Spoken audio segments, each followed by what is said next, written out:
माझ्या मनात जी काही भीती होती, भीती वाटत होती, चंचलता होती, ती स्थिरावली. आणि आता निर्भीडपणे हे काम करावं म्हणून मी कामाला लागलो. याच्यामध्ये माझ्या घरी मला असं समाधान आहे, पूर्ण कुटुंब एका ठिकाणी आहे. माझ्या घरी भांडण नाही, काही नाही, काही नाही. त्याच्यामुळं सगळा आनंद माझ्या घरी या धम्मामुळं आहे.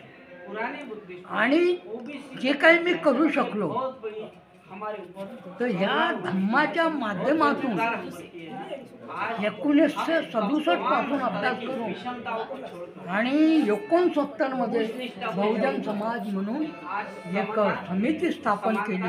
आणि त्या समितीच्या माध्यमातून मी जेव्हा माझ्या डिपार्टमेंटमध्ये काम केलं तर त्या डिपार्टमेंटमध्ये मी एक बाबासाहेबाचं अस्तित्व निर्माण करू शकलो, खऱ्या अर्थाने मी बांधू शकलो आणि सगळ्या कर्मचाऱ्यांना मी न्याय दिलवू शकलो.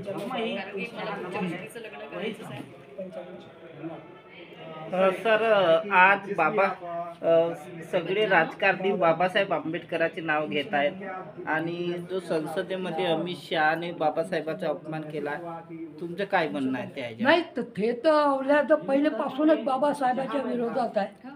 कारण की बाबासाहेबाला सपोर्ट त्यांच्या नव्हता. हे जे मी तुम्हाला म्हटलं ना का ते म्हणजे त्याला बहार केलेला आहे, त्याला बहार केलेला आहे.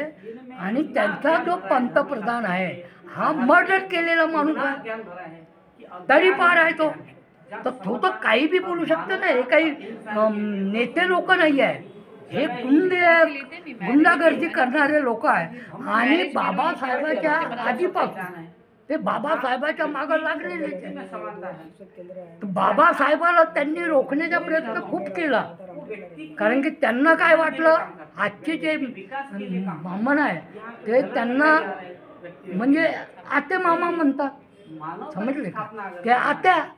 आणि त्यांनी सूर कसा जमवला, आते भाऊ माम भाऊ. परंतु हे माम भाऊ त्यांना पूर्णपणे ॲक्सेप्ट करू नाही शकले. तरी पण काही अंशी ते सक्सेसफुल झाले आणि त्यांनी या देशामध्ये आपलं राज्य निर्माण केलं. ते बाबासाहेबाच्या थेरीला सुरुवातीपासून मानत नव्हते. आणि हा जो देश आहे हा नागवंशीय देश आहे. परंतु आजचे लोक तुम्हाला पाहत, आजचे पत्रकारही मला कधी कधी विचारतात, हे तो बोले RSS की भूमि है. मैंने बोला कहाँ रजिस्ट्री हुई मेरे को बता.